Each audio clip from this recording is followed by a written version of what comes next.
So today I'm just going to share my thoughts on the situation about somebody who owes over $90,000 to the IRS. I'm just going to read what they say, share my off-the-cuff thoughts. This isn't intended to be, a comprehensive solution here because there's a lot of facts that are often, not that are missing, just in the span of a few sentence summary. But I'm just going to share my thoughts as a tax relief professional. Here goes. Need help with my IRS issue. I currently owe over $90,000 to the IRS. I owe taxes on years 2016, 17, 18, and 19. I'm currently on a payment plan of $1,554 a month, and I've been paying for the last 3 months, but my balance doesn't seem to go down, and it is starting to be a lot for me to manage. So this is pretty high payment plan. Of course, the balance is fairly high at 90,000.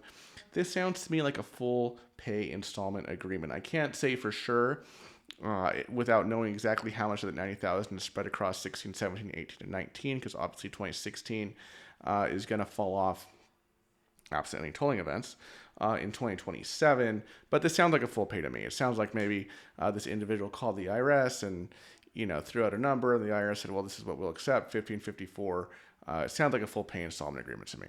I have over 25,000 in interest and 10K in failure to file penalty. I'd say, hey, I don't know if that's all for 1 year or what, but ask them about FTA, right? FTA, your previous 3 years were clean, right? They'll usually give it to you, but it's worth an ask. My 2016, here's a breakdown. My 2016 year, I owe 8K, 2017, 63K, 2018, 10K, 2019, 9K. I have a lien on my home. Okay, so they filed a notice of federal tax lien against this individual, which is expected, right? You get into an installment agreement, you owe 90 grand. Yeah, they're probably going to file a notice of federal tax lien against you.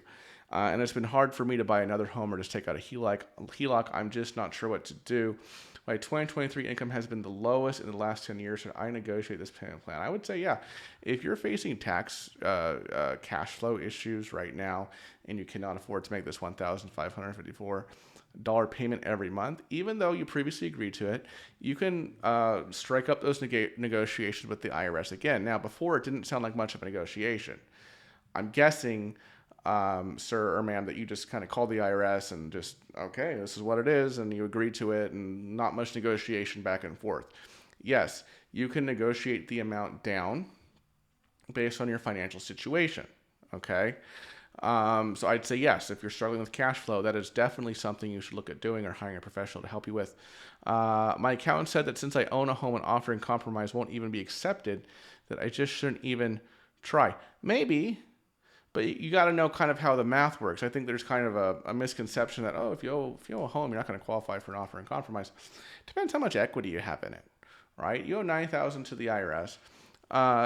If you own $1 million home, but you have an $800,000 loan against it because maybe you just bought it and put 20% down or something, you would actually have no equity to be considered in the offer in compromise, right? Because the way the math works is they take the fair market value times 80%, so 800,000 in that case, less your mortgage of 800,000 is zero. So it really depends on your numbers.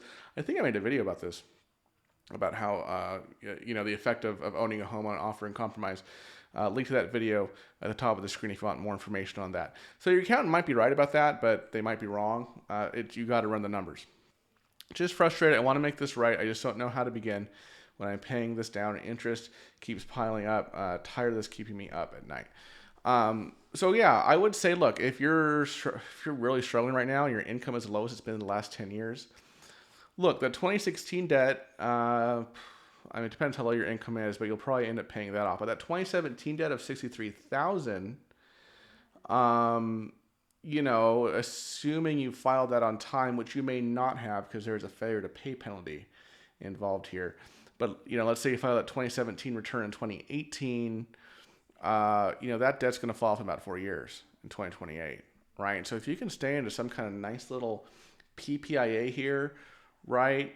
Because you're saying you haven't been able to take money out of your home, right? So you could probably get loan denial letters, because that's the IRS is going to ask for if they're going to agree to kind of negotiate your installment agreement down to a PPIA.